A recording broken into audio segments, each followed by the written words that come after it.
Hello everyone, welcome to another episode of Electric Underground podcast / videocast, and joining me today is Kriegor, a man that knows a lot about beat-em-up history, and I'm very excited to talk about it because I love beat-em-ups, but I'm pretty vague on my history, so I was really excited to have someone on here who's an expert in how the genre came to be, how we went from the early arcades to where we are these days, so welcome to the channel, my dude. Thank you very much. Thank you again for having me on your channel. So let's get started. Where the hell did beat-em-ups begin? Because I actually have no idea.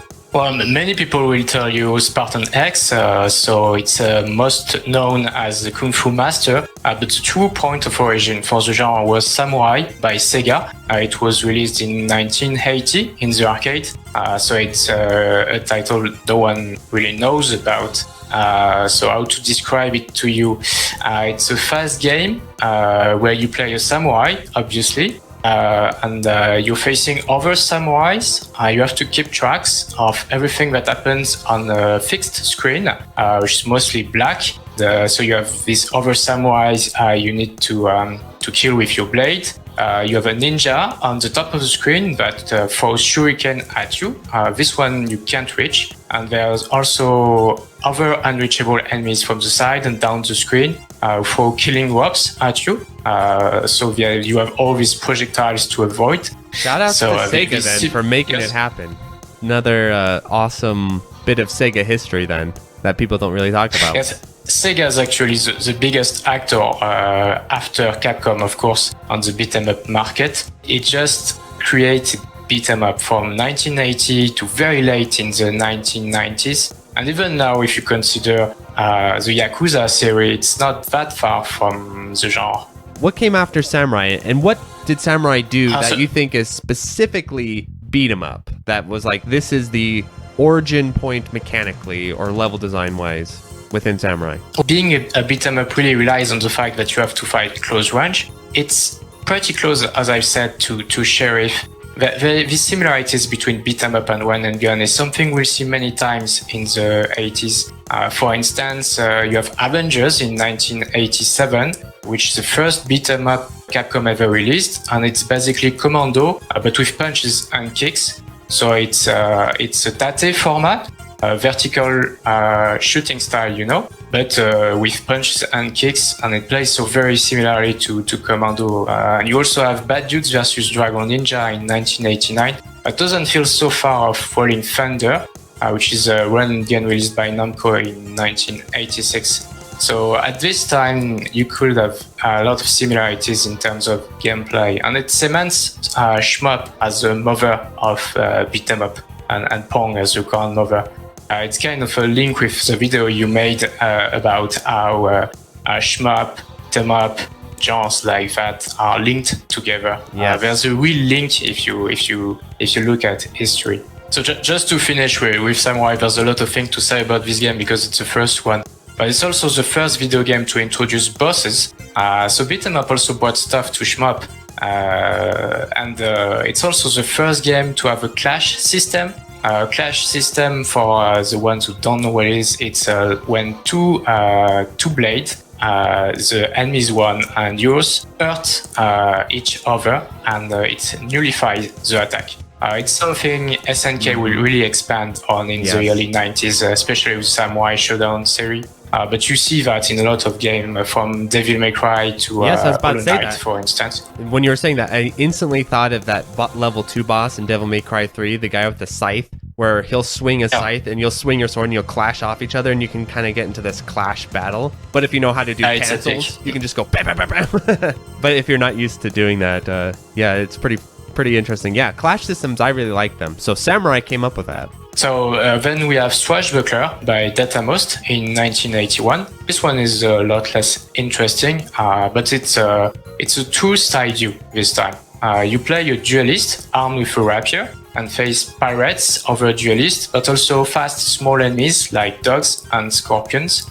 It's also a fixed screen, so you just move to the right and then to the left depending on the threat you need to prioritize. Back and forth game, it's all about proper spacing and prioritizing. It's also the first game to introduce Wake Up wake up game. You don't necessarily kill everything in one blow, so you have to choose between waiting for your opponent to stand on his feet again, which is an advantageous position, but let the other enemies gain terrain on you, or move to your other targets. Yeah, and I was talking about this in the Final Vendetta review where I said I really liked how Final Vendetta added the option to kick them when they're on the ground, because in a fighting game, wake up is always an advantageous position because you're standing over them, you have control. But in beat 'em up, it's a little less straightforward because even though you're standing over the people you knock down, you're getting swarmed by the other enemies, and at times it's almost more efficient to keep them standing and just beat them to death as they stand, like with turnaround cancels and stuff. Now we get to the big one, Spartan X, right? This is the one everyone says is the beginning of the genre, you're saying. So what's going on with Spartan X? Spartan X, also known as Kung Fu Master in the US, was released by IRAM in 1984. So it's actually the first side-scrolling beat-em up. It's not the first beat-em up, it's the first side-scrolling beat-em up, which is the first big branching subgenre. One thing the game emphasizes a lot is prioritizing threats. Because enemies are coming to you all the time and infinitely. You need to move forward as quickly as possible. You can't just stop every time someone is chasing you because in the end you just end up being dead. So it's all about learning when you need to turn around and fight your pursuers. So it's starting to introduce that crowd control a little bit. You're starting to introduce enemy prioritization, all that stuff. What's next? So now we go to the probably second biggest, more impactful title, more impactful beat 'em up in history, which is Nekketsu Koha Kunio-Kun, also called Renegade in the US. It was released by Technos in 1986 in the arcade. And it's the first bell-scrolling beat 'em up. It's not the first game with a belt perspective. That will be Typhoon Gal by Taito just a year before, but that's more of a fighting game. But in any case, it's the first bell scrolling. You can move right and left outside the boundaries of the screen. It's very important because bell scrolling is exclusive to beat 'em up. This starts the branch that no longer feels like a run and gun. Run and gun didn't explore bell scrolling much because if you want your bullets to have different altitude, you will have a confusion about their position on the Y and Z axis. In bell scrolling perspective, you need the flat parallax scrolling, so that's why you have this. Is that the ability to sidestep, essentially, to go up and down on the screen? Or is that something else? No, belt scrolling is a perspective. Scrolling just means it's not a fixed screen, but belt is a perspective. It describes the perspective. So yeah, it's kind of isometric. Yes. And you can move sideways, you can move forward and downward. You can also jump. That's what will make crowd control a lot more interesting, because now you can really move around your enemies and manipulate them, because Nekketsu Koha Kunio-Kun is also the first game to introduce throws, and so the first game where you can just grab someone and throw them the other side in order to group your enemies. In Kunio-Kun, you don't really want to group them, you want to separate them, but it works in this way. Have 8-way movement, but you're still maintaining this sideways, side-on horizontal perspective, but you can move in 8 directions, which is really cool. Yeah, and jump. Instead of just left and right. And jump. Since bell scrolling is still a bit sideways, you really see where your character is when it jumps. That perspective is like the beat-em-up perspective, so that's a big deal. Kunio-Kun also introduced a proper beat-em-up moveset. Plays with 3 buttons. You've got a front attack, a rear attack, and jump.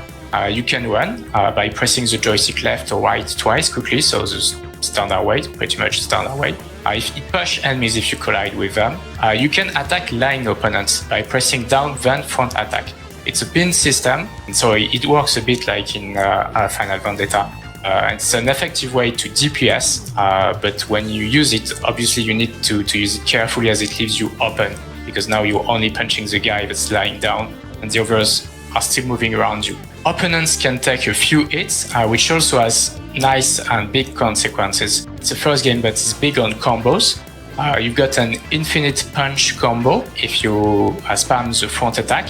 It also supports the first stun system, and actually grapple is based on the enemy being stunned, so you can grapple if the enemy is not stunned first, and it's a contextual grab at this time, which is auto-escaped for bosses unless they have low health. So you now need to be careful not to overextend, which is a very big subject in beat 'em up, not to overextend, not to keep your combos going without paying attention to what happens outside you and the enemies you're hitting. You need to learn how to get just quick hits. It's a very patient game.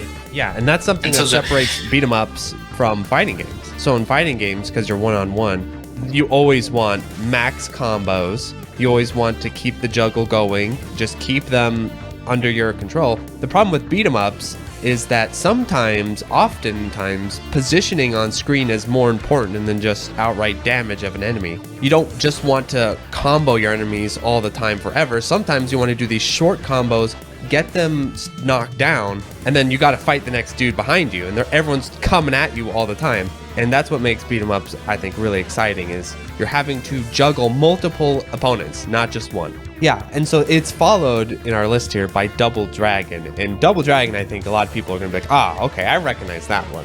Double Dragon is the one that really mark history for everyone, a huge commercial success. So the big difference between Renegade and Double Dragon is that Renegade is arena based, so it's a spawn trap. Each level is just an arena, and you crowd control by moving around the space. Double Dragon has a real sense of progression. The level design is completely different, and Double Dragon is not that different than Renegade mechanically wise. It has been very influential on the level design side.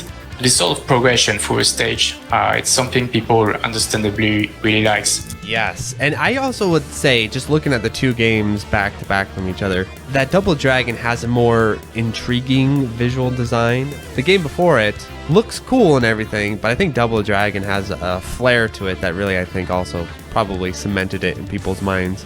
When we look at beat 'em up, there's a lot of tropes going on, and people are really attached to these tropes. I know I am. You play a vigilante who fights barehanded in an urban setting, usually either post-apo like in Double Dragon, or a modern city that has fallen to gangs and crime. And you're up against punks, so this is William of Double Dragon, Dominatrix, which is Linda in Double Dragon, and the muscle-towering giant, which is Abobo in Double Dragon. It's understandable why we're attached to this, as because of the success of Double Dragon, a lot of the big IPs, I mean Final Fights, Streets of Rage, Rushing Beat, Crime Fighters, have appropriated these elements. And so we've seen them again and again, and it has codified the genre in a certain way. It also introduced pickup weapons, so you have the knife, the whip, and the bat, which is also something we will see in so many other beat 'em up. But outside of that, the moveset is very close to Renegade, and it's a lot less balanced. The rear attack is super strong in Double Dragon, and the game also slowed down to a crawl too frequently. It's not as good now as Renegade. Renegade was a much better game. Because the game is more heavy on the system, they never spawn too many enemies. Even with 2 or 3 enemies, it starts to really slow down. So they keep the low count. So that means Double Dragon is more combo oriented. You have more incentive to combo. You have to say it fast because the rear attack is so broken. You don't crowd control as much as in Renegade. One last thing I wanted to bring is another emblematic element from Double Dragon. It's competitive ending. I just love the concept. So it's the fact that once you beat the last boss, if you're playing co-op, I forgot to mention that, but Double Dragon also introduced co-op. So, right, that's big. This is very big, and it plays a lot in why it was so successful. And so when you reach the end with a co-op partner, you have to fight him for the love of the girl you just saved. It comes after the final boss. I think it's better than in Streets of Rage 1. So Streets of Rage 1 is tied to a decision you have to make just before fighting the final boss, with the hardest fight in the game, the only really hard one, honestly. So the option is rarely seized, plus it's kind of anticlimactic for the one who loses. You just want to fight the last boss together, so it's not something you want to do. In Double Dragon, you're forced to do it, and it's kind of a bonus after you've finished the game. That is interesting that they did that before the final boss in Streets of Rage. It's almost like they're like, hey, we don't want you teaming up on this last boss here, so you gotta take each other out. It's a choice. You're not forced, but basically the final boss asks the two players if they want to become his right hand man. You can say yes or no. So if both players say yes, you're back to stage 6. You're back to stage 6. He activates the traps, but sends you back to stage 6. If you both say no, you fight the final boss, obviously. And if one say yes and one say no, then it's a duel between the two characters. Anything else on the Double Dragon front? Co-op's big, for sure. And co-op is very associated with beat 'em up. It kind of was made for co-op because each player can occupy its own portion of the screen. That is a fun element of the co-op. Now we can move on to the Ninja Warriors by Taito. What the hell is going on with this game? There's not that much to say about it, but I wanted to bring it up because it's your first beat 'em where you could block. You could do that even while moving. That's unusual now. Even today, this is unusual to walk and block. It's very clever because the Ninja Warriors parallax scrolling. Parallax is a technique where background image more slowly than foreground images to create an illusion of depth in a 2D scene. The Ninja Warriors, you can't move sideways. You're just on this flat screen.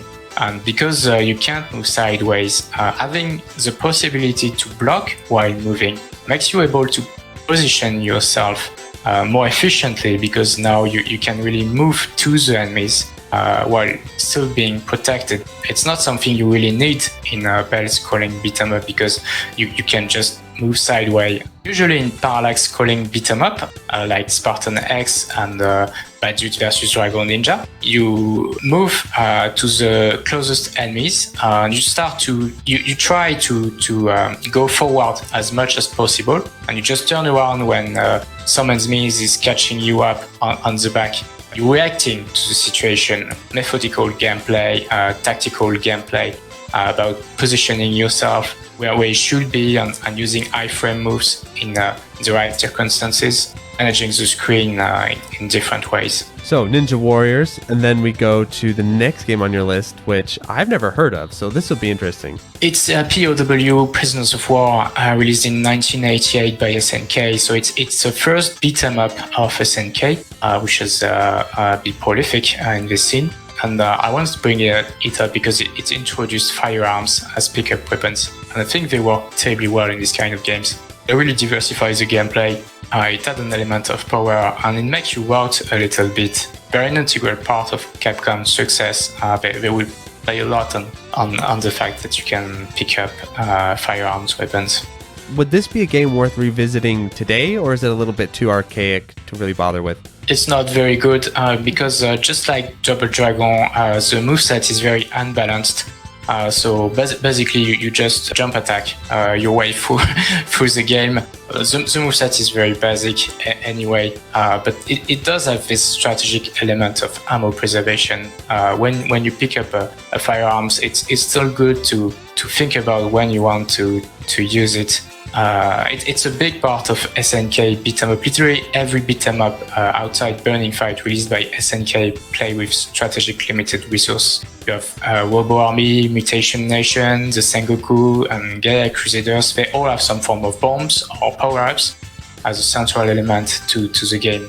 Oh, we're on a heavy hitter next, so I'll let you introduce the next one, which I think most people will recognize.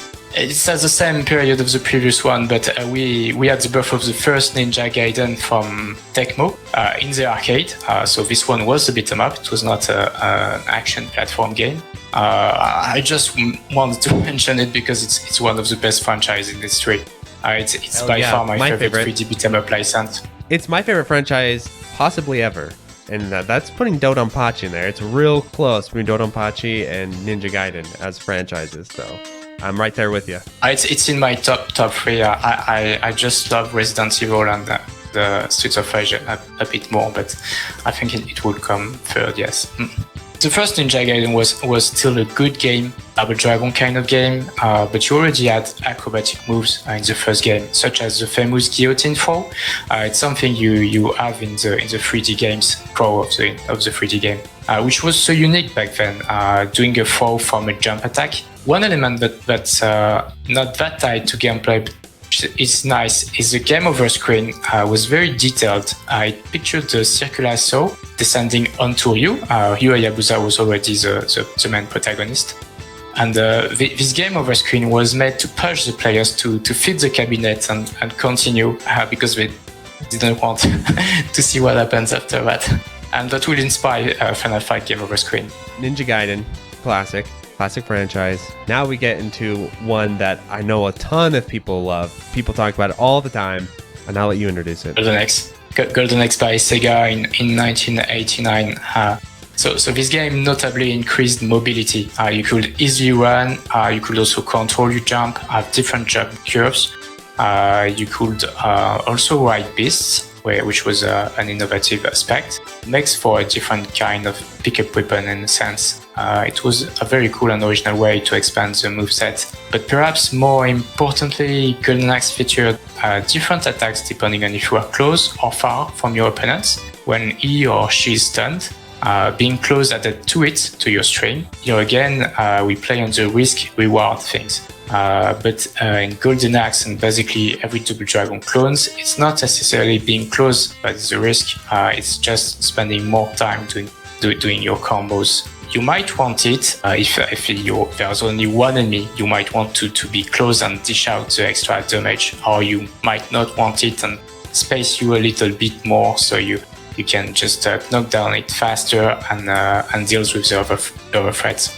Yeah, so for beat 'em ups, this is the first one to use proximity attacks, which is pretty impressive because that's a very cool system. That won't be a big thing in the beat 'em up genre. The Final Fight model will just replace the Golden Axe model. So we will see it in future Golden Axe. It will be expanded. And the best Golden Axe is called Revenge of Death Adder.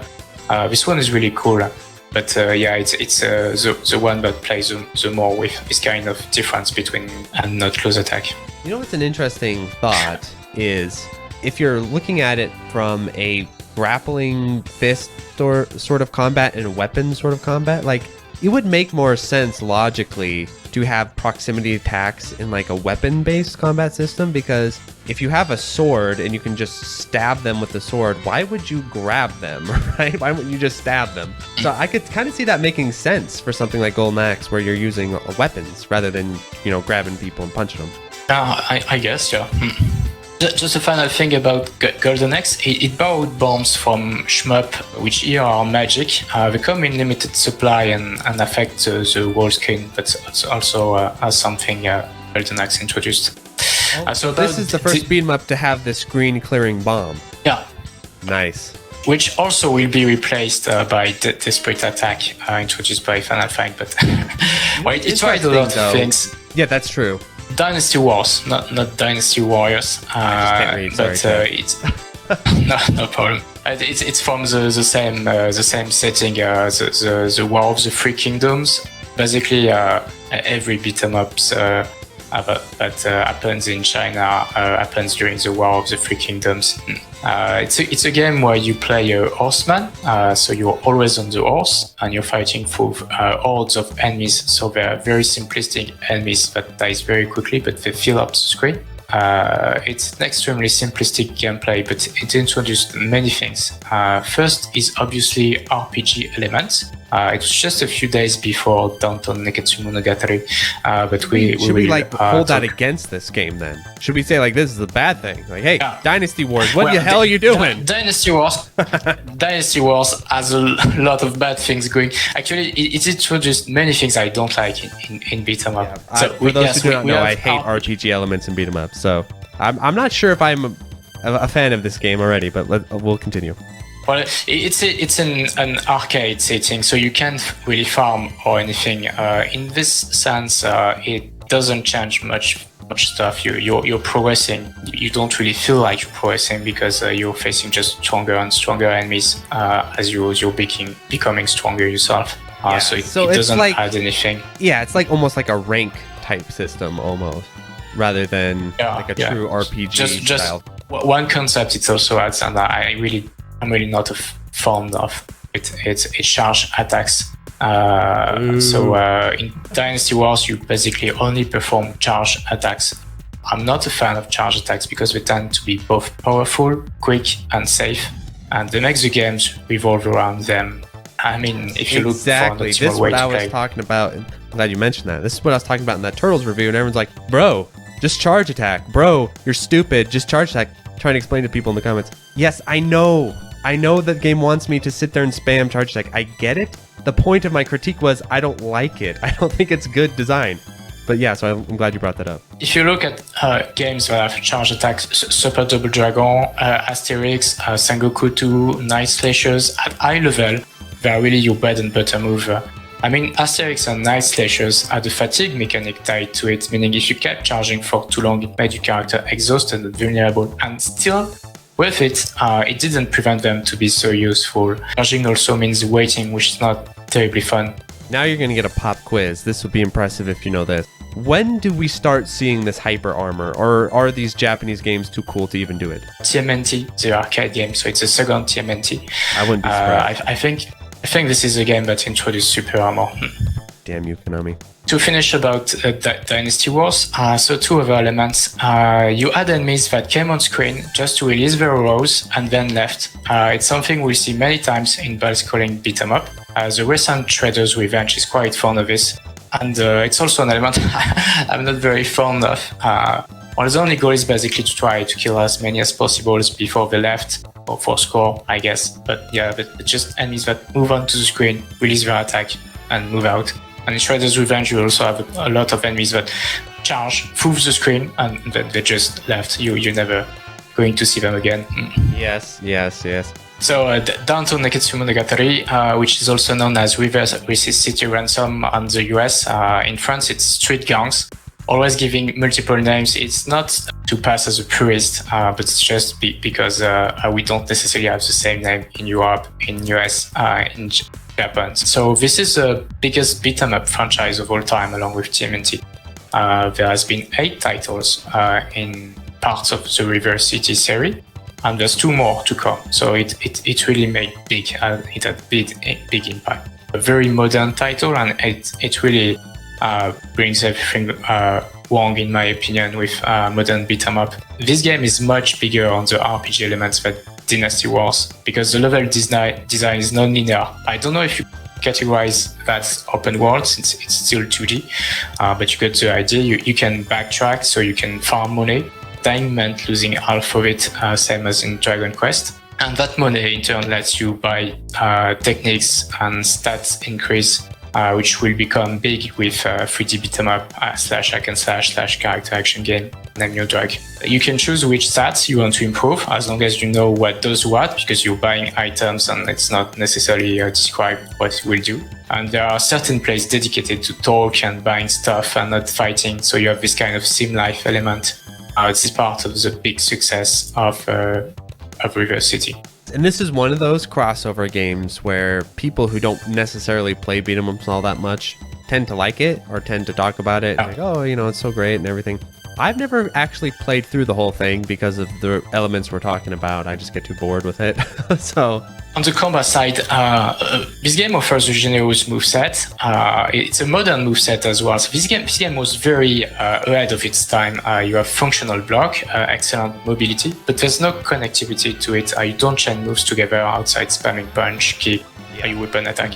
And it's got balance issues. Also because it was released for the NES, you can only have 2 enemies at the same time on screen. So combat is really not down to Nekketsu Monogatari's strong point. Its limitations, the NES game pushed Technos and others like Rare to play on the level design department. They would make their little beat 'em up, not just about beating people up, but also add platforming sections and stuff like that to counteract the fact that the NES was not a really good platform for beat 'em up. do you think a lot of the popularity of platformers on that machine were straight up hardware limitations? Like, oh, we can't do this, we can't do that. Platformer. Like Ninja Gaiden, for example, went from a beat 'em up to a platformer. I like the platformer and everything, but do you think that's part of it? Is just the hardware itself could not handle these genres? Definitely the NES, you couldn't make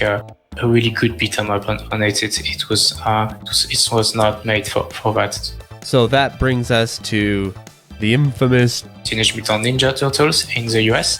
It's the second Teenage Mutant Ninja Turtles, as the first one was released for the NES. This one was first released in the arcade, then ported on the NES. It came before Turtles in Time. So after this one, you had, I think it was called Manhattan Project, so that's the third one. And Turtles in Time is the fourth one, and there's a fifth one, it's called Hyperstone Heist. For the Sega Genesis. Yeah, since we're talking about the genre evolution, we're talking about the first arcade game, Teenage Mutant Ninja Turtles, because it's a foundation of what I call the Konami battle system, which will be reused for The Simpsons, Asterix, and obviously TMNT 3, 4, and 5. So what this Konami battle system is about, so it's about dive kicks, obviously. Mm-hmm. So dive kicks will be better balanced in Turtles in Time and Hyperstone Heist. Back to TMNT and also The Simpsons especially. This was really your go-to move. It sports a lot of extra mobility. You can jump in any direction in this game, which is very special. And then dive kick. It's also a very fast beat 'em up, the fastest beat 'em up at that time. It will remain the fastest for a long time. There's lots of enemies on screen. You could have more than 10 at the same time. So all of this combined to make a very fun experience.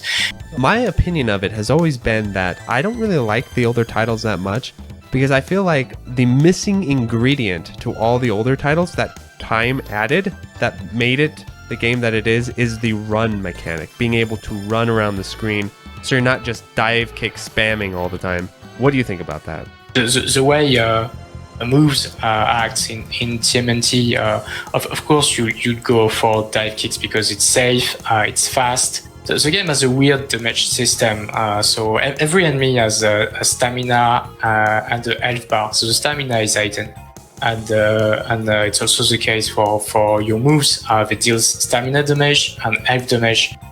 So it's something that's not well known. But for example, when you do your standard string hit combo, each hit will actually deal 1 stamina damage and 3 health damage. Most enemies have 3 health, but you can't deal the 3 health damage until you've depleted their stamina bar. So what happens is the first hit deals 1 stamina damage and only that. The second hit deals 1 stamina damage and only that.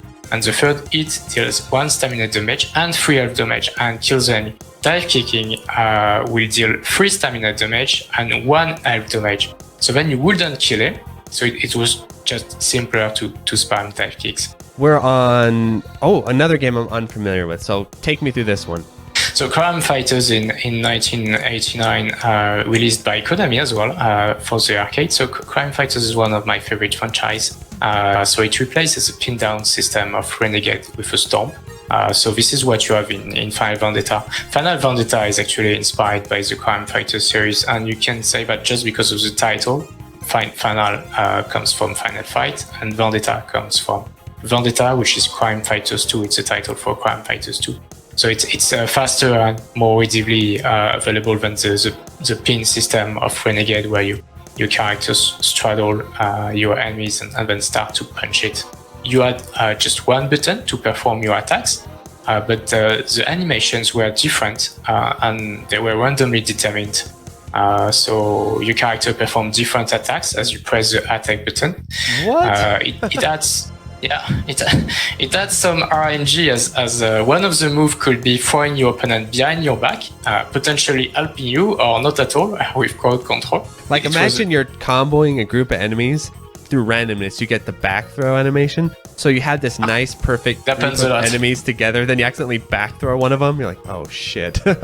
Well, one thing to mention since we are still not on Final Fight at this time, no matter which games we've talked about, the goal was not grouping the enemies. Grouping is a concept that Final Fight brought. It's because of many things, but we will talk about it. So another thing about Crime Fighters is depending on your version, so there was a 2 and a 4 players cabinet, you could have a weird health point system. On the 4 players version, instead of having the usual health bar, you had the number of health points, something like 150, and it was tied with the timer. So no matter what you did, your health points will go down slowly, and the only way to replenish them was to go to the next stage. Doing that would add a fixed amount, so you could end up with more than you started with. It would drain your health as you go through the stage. It will drain your health, and if you were really fast and really good, you could like start the last stage with 300 health points, because you would get more than you would lose. So 2 points actually. So first one, this game has a very strict lane positioning. The hitbox really didn't expand much on the Z plane. I just want to bring this out because new players will get mad if they played this game. But for players like me who started to play with this kind of game, it really trained us to position ourselves carefully on the Z-axis. And now we've got these games who have a hitbox that expands a lot on the Z-axis, so that people don't get mad at it, and you still get people complaining about the hitbox and say, well, I'm still missing it. They don't realize how strict it could be at that time. Oh, so the enemies had smaller hitboxes is what's going on with this thing. One last thing about it is it also has an insane last stage, so it's kind of a bonus stage. The game is finished, you've beaten the last boss, but then you've got this last stage where you have to fight all the bosses at the same time. It's wow. It's both optional and not so optional, because the game then loop onto itself. So if you were playing it on the arcade cabinet, if you beat that stage, you could continue to play from first stage. It wasn't harder actually. There was an incentive to be able to do it, but it was a crazy last stage. I kind of like it. I think it's important that devs understand that even them can't really judge what the players will be able to do. I mean, Streets of Rage 2, for example, has a mania mode that was so hard. It's obvious the devs didn't play it, but that's why it has so much replayability. It's because people who enjoy the game and start to get good at it, they still have this mania mode to clear this. I mean, part of the arcade experience is not to finish the game, it's actually to score a bit more, to go a bit farther. It's something you really have in shmup, but I like in shmup. It's not to get the 1cc, it's to reach stage 3, then stage 4 with 1 credit. You know what I mean? Yeah. And something we lose with beat 'em up nowadays, because experienced players will quickly get their 1cc on the hardest difficulty. Maybe devs thought this will be hard, and it's probably hard for a lot of people, but they need to add one extra mode. They didn't thought it possible. It's something Seba Games dev did with Fight and Rage when he releases the unfair mode. It was not part of the game at first, but when he releases unfair mode, he writes about it, saying this mode was not supposed to be beat. This mode was just a competition about how far you could go, and that's the arcade spirit. It's not about finishing, it's about how far you can go. So they need to have this in mind. Some beat-em-ups these days aren't even really investigating that aspect of the game design, which is a bummer. It's not encouraged by game journalists as well, because so many beat-em-up are criticized for being too hard, when for many people they're actually too easy. So yeah, it's a bit of a bummer. All right, for the next game, it sounds like every genre there is that paradigm shift game. For example, I would argue in platformers, the paradigm shift was Super Mario Bros. 3, where it went from an arcade genre to a console genre. Fighting games, obviously Street Fighter 2 went from whatever it was before Street Fighter 2 to Street Fighter 2 and all modern fighting games afterward. And it sounds like in the genre of beat 'em ups, this title is Final Fight. There was before Final Fight and then after. We're in November the 20th, 1989, and here's Final Fight, obviously released by Capcom. This game is the most influential beat 'em up of all time. If churches are built to spread its vision, I'll make myself a priest.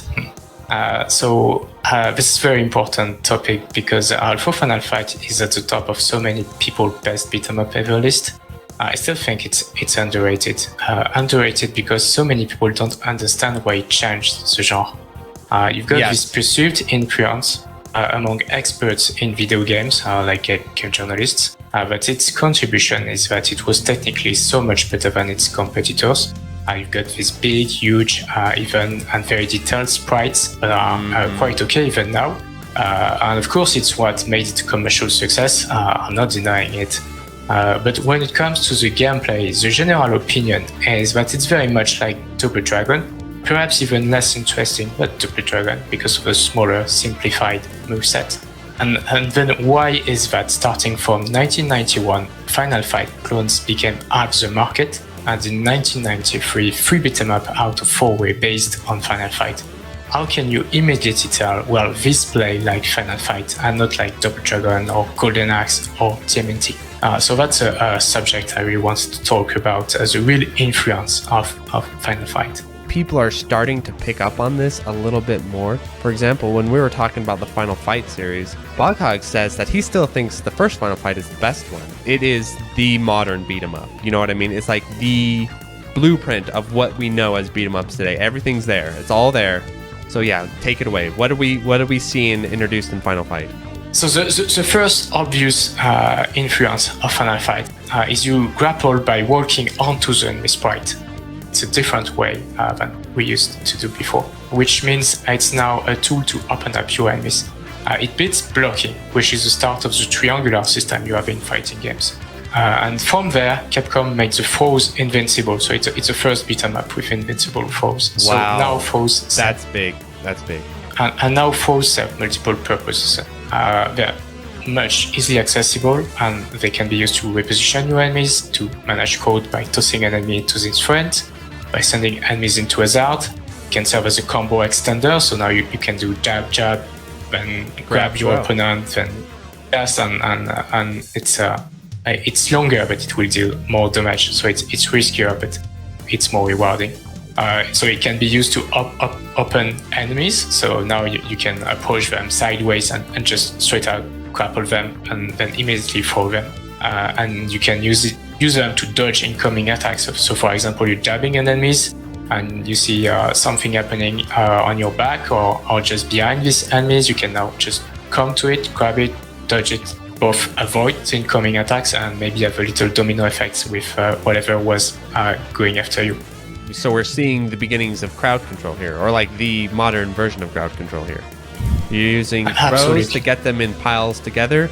You're able to do this because now you're invincible during your throw, where in the past, if you try to do that, you get smacked in the face. It's not going well. So now you can use the throws as like little mini bomb attacks, or like little mini attack among themselves that give you invulnerability to let you reposition, and also to move the enemies where you want to move them, which is together. And you could still perform throws from hitting your enemies. It's now sped up to a ridiculous degree. I call this combo throws. It's something you mostly see in Capcom's production. IRM was also big on that. And there's Zero Team also by Cebu, and Fight and Rage. But combo throws in Final Fight is a trade-off. So how you do combo throw, you do your string hit combo up to the end, but instead of doing the last hit, you just press down and attack, and this will automatically perform toss behind your back. So this leads to an invulnerable move, which helps you be very aggressive on how you play, but it puts your enemy behind you, leading to a potential sandwich issue later on. So it's a tactical decision. Yes, and it solved a fundamental problem, which is with crowd control, which is you've got a crowd of enemies that you want to get this guy into, but they're behind you. To get around this guy takes a lot of time, and then also to like do a manual throw, sometimes there's not enough time to do that shit.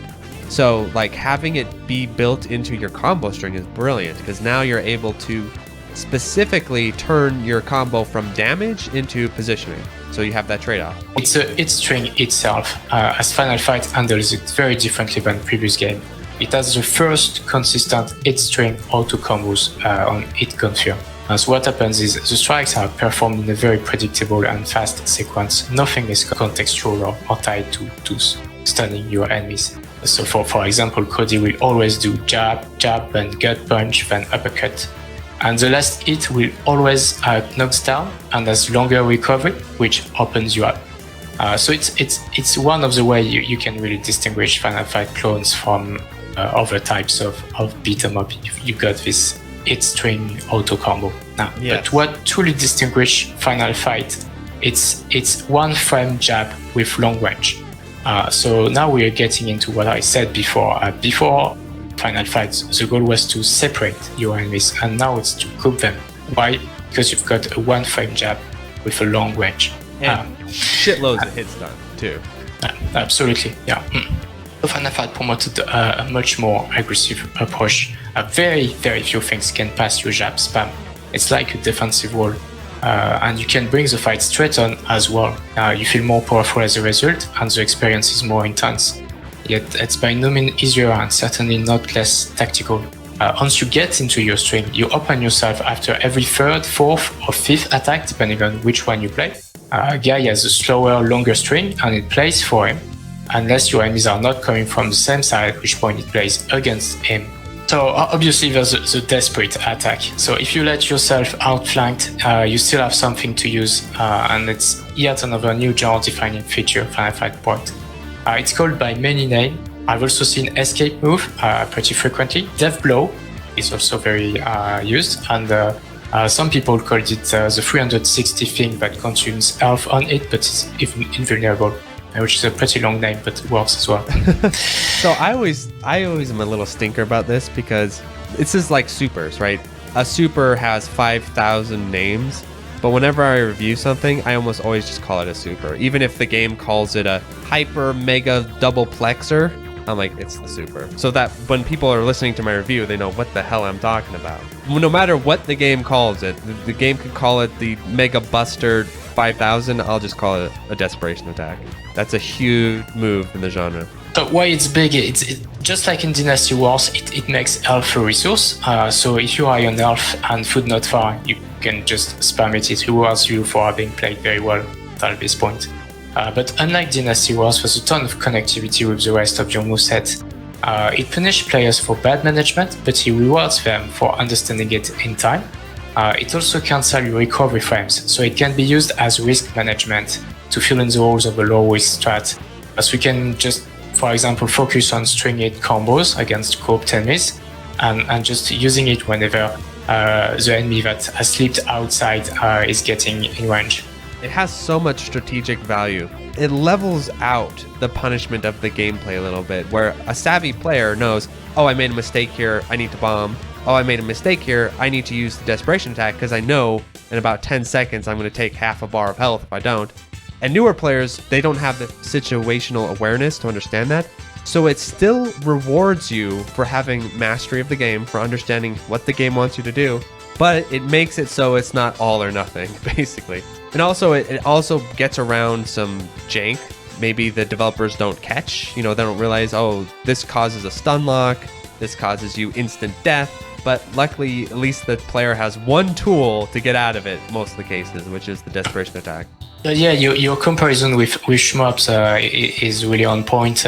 It's just like when in Bullet Hell, you didn't bullet hell very well, and then you're stuck in the corner of the screen and you've got this massive barrage that's coming on you. It's the exact same thing, but it's something I didn't brought up when we start talking about bell scrolling beat 'em up. But bell scrolling is kind of the bullet hell point for beat 'em up. Why I'm saying that is that one thing that distinguishes bullet hell from old school shmup is the fact that it's a bit less about memorizing everything. At least as long as you're not playing for the top score. Because there's so many bullets, it's so chaotic. You can't just remember, oh, okay, so at this moment I need to be at this point of the screen to kill whatever is coming in, and so on. This whole reacting to what happens on the screen and trying to air the bullets in the right position and maintaining a good position on screen, and bell scrolling is what it brings to what it brought to beat 'em up, managing position on the screen. There's so many possibilities. The enemies can so many different positions. It's no longer about memorizing what you need to do. So another big thing that it brought is the air down attack, which I usually call the jumping attack. It's an air cancel and it's performed by doing down plus A when you're in the air. So this move is a combo starter in air. So it's got a huge influence because it introduced the Hadouken meta we will see in Street Fighter 2. So before Final Fight, even in Street Fighter 1, knockdown air attack pushed your enemy too far, but now you can just jump on them, with attack, stun them, and then grab them or do a string it combo. It's something that we'll see in a lot of beat 'em up starting from Final Fight. Night Slashers is a nice twist of this move. When you do it, it buries people into the ground. So once you've performed it, you can stomp them to deal a lot of damage, or just let them there and deal with more important threats. So another super big thing Final Fight introduced is archetypes. It's a first beat 'em up with archetypes. So we've got the balance type, Cody, the fast type, Guy, and the grappler, which is Agar, and they play completely differently. A few games even today change the way you play with two different characters as much as Guy compared to Agar. So for example, Agar's down air attack, knockdown. So it's actually an anti-air, but he cannot start a combo from the air. Also, he cannot toss. So a toss is a throw when you throw your opponent far, and you use it to basically crowd control by pushing it into other enemies. So he cannot do that. Instead, he slams. He uses a suplex move, which reduces crowd control capabilities from a throw. But he can move while grabbing his opponent, so he can position himself better and still slam his opponents onto his enemies. He can also jump and pile drive them into the ground. He's the only one who can do that. It's risky, but it can be used to reposition yourself at the same time and deals a lot of damage. So to continue on Final Fight, enemy design is completely different than what you had before, and it's awesome. It just drives you nuts as some enemies just straight out jump above you, air to go behind your back, overcharge at you from afar, some blocks to keep you occupied. They come in numbers and are really smart. They don't confine themselves to one behavior. Like the knife guy can throw his knife at you, come close to stab you, or jump attack you. And everything's so fair. There's no boss armor, no wake-up attack, no like more priority than you with this move. It's just a real-time skill-based tactical game. I quote Antopans, big players on the Street of Rage series. It was about Street of Rage 2, but Sword 2 is very close to Final Fight. He said about this kind of game, it's like playing a chess move 60 times per second. I think it's a good analogy. It's the first game you should understand if you want to develop a battle-scrolling beat-em-up or review a battle-scrolling beat-em-up. And I think it's kind of sad that what's left now about Final Fight is it was very beautiful. It has big sprites. That's why it was. How it actually defines how to make a battle-scrolling beat-em-up. Stay tuned for scenes from the next episode of Dragon Ball Z. So thank you to the $5 patrons, 100, Accepting Panda, Dingo, Another Joe, Anthony A, Aaron Solis, Arrow Viper, Bo, Ben, Blur STG, Borgie22, Brian Shiver, Chase Palumbo, Shadow Maltese, Chris Yusufovich, Chronic Burnout 3, Clammy Coyote, Coast, Cook Some Soup, Corey Mark, Des Audio, Donchi, Darren Griffin, Delta Tango 6, Disco Stas Leia, DJ 420 Praise It, Eric H, Fantaside, FCK, Francisco, Full Set, Retro Schmupper, Hausu, Jake Ryan, JLab, JB RPG, John Kelly, Gameboy Guru, K, K2, KZ, Khalil Reedy, Contain, K Horse, The Goddamn Milkman, Larridge, Malaise, Maz, Megadeth 859, Manung, Mechalin, Michael Stum, Mitch LY, Queen Charlene, Nathaniel Davis, Neon Dagger Games, Okla Googles, Psycho Blizzard, Radocat, Raul, Real Skeen, Riff Mason, Rolf015, Sarah, Scanline City, Seesaw SDG, Shmup Junkie, Sirpong, Steve Fiction, Superfunk, Takiro Mucho, The Brute Rex, The Dirty Screech, The N1, The Old Bensta, TRM, Sugumo, Tuiyu, Twilight EX, Unikoi Roots, Vic Viper, Waggy Legs, Boghog, and Utakaya. Thanks for watching.